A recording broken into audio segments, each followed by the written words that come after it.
This was one of the most anticipated hockey games in years, and it did not disappoint, my friend.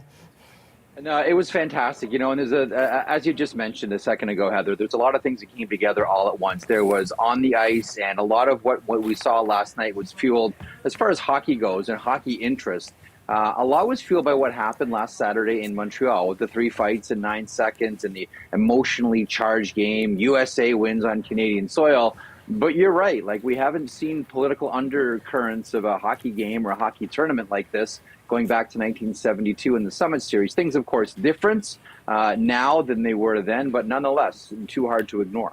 Well, because of the 72 parallel, we had Ken Dryden in on the show yesterday, Jeff, and he was saying, on paper, Connor McDavid looked like he'd be the stronger goalie. But anyone in the moment in net can have a big night and a big moment, and Jordan Binnington had one for the ages. He really did, and the save in overtime against Austin Matthews is going to be, like, if you're looking for one save that defined the goaltending for Team Canada in that game, it was the Austin Matthews save. I think everybody looked at that around the country and went, oh, this one's going in, and then Binnington gets his blocker on it. It was absolutely gorgeous. And the interesting thing about Binnington, too, is, leading up to that game last night, Heather, every single game he let in one clunker.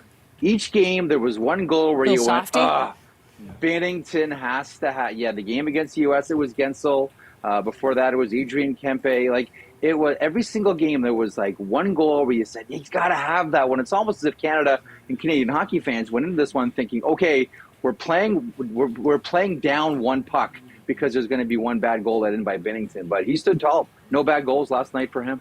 20 shots in a row at the end, and he stopped them all. It was incredible. Everyone, I think, was wagering on who would be the hero in overtime. Crosby called him a big game player. Number 97 got it in the end.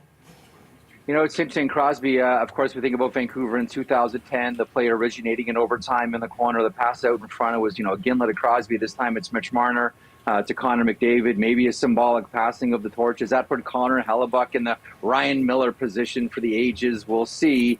This was an important tournament for Connor McDavid. I mean, the last sort of big stage moments we remember with Connor McDavid were in the Stanley Cup final and Game 7 against the Florida Panthers, and losing that Game 7, losing the Stanley Cup, not coming back onto the ice to accept the Conn Smythe Trophy. We've all seen the videos of how angry, how disappointed McDavid was, and it's almost as if he used that as rocket fuel for this tournament. Didn't have the best of all possible tournaments. McKinnon was excellent in this one for Canada, but when you talk about clutch players, you got to put Connor McDavid right up around the top for all those Canadians last night. When you talk about that 2010 golden goal, of course, it was Crosby at that time. There were lots of questions about whether he'd be able to keep up this time round, and he answered those. The oldest player in the tournament, Heather. I know. He's 37 years old, and he's still performing at an elite level, at a high level. Like, look, is he the same player that he was in 2010 when he was all, fresh-faced and full of optimism? No, he's been through, the battles through the NHL and international hockey as well. But say whatever you want. This what we're seeing is, someone who's, refusing to surrender, refusing to let age defeat him. And there he was again last night, one of the top players for the victorious team. And there's still no signs of aging on Sidney Crosby. That's pretty impressive. I was thinking that if I played hockey, and I don't, but if I did, I think I'd like to play for John Cooper, because I was watching him interact with his players and how he congratulated Binnington and McDavid. He seems like a special coach. Was he the right man to be behind the bench, and what made him so?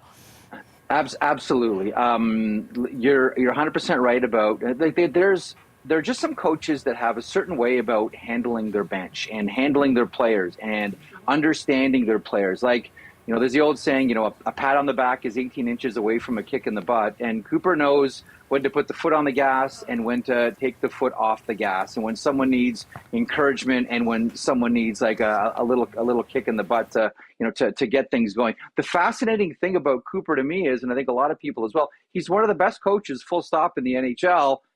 Never won the Coach of the Year. He's won Stanley Cups, he's won this tournament, but he's never won the Coach of the Year in the NHL. Players coach very much. Players love him. He had a lot of Tampa Bay Lightning players on this team, as we saw last night. Clearly, he was the right. It's tough to criticize any decision right now, but but he was clearly, the right coach for this time. Okay.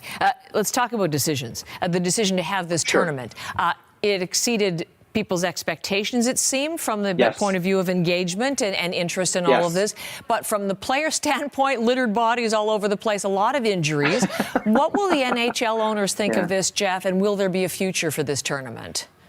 I don't know that there'll be a future for this tournament specifically. This one is, in replacing, for lack of a better, this is replacing the All-Star game this year, and this is a sort of chumming of the waters for the Olympics next year. Now, there will be, finally, a robust and consistent international schedule for the NHL. It'll be a combination of going to the Olympics and then their own production, which is the World Cup of Hockey.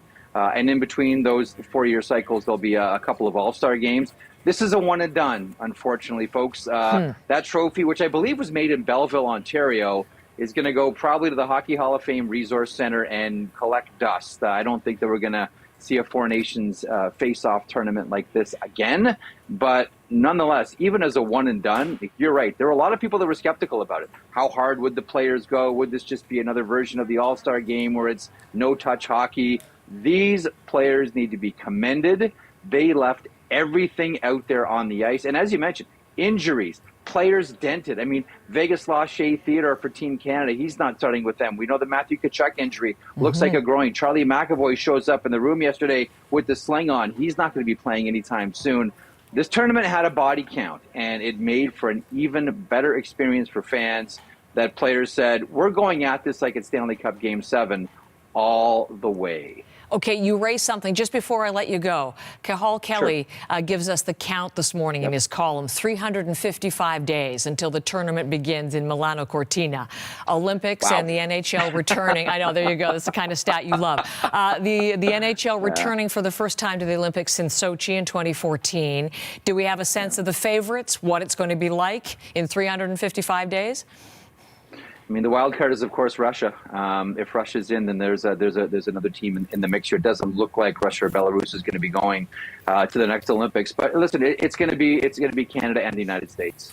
It's going to be neck and neck again. Like we've talked so long, the future of international hockey is no longer Canada versus Russia. It's Canada versus USA. It's always been that way on the women's side, and now it's that way on the men's side. This is like, look, that's a one-shot game last night. This is a coin flip. This is a pick'em.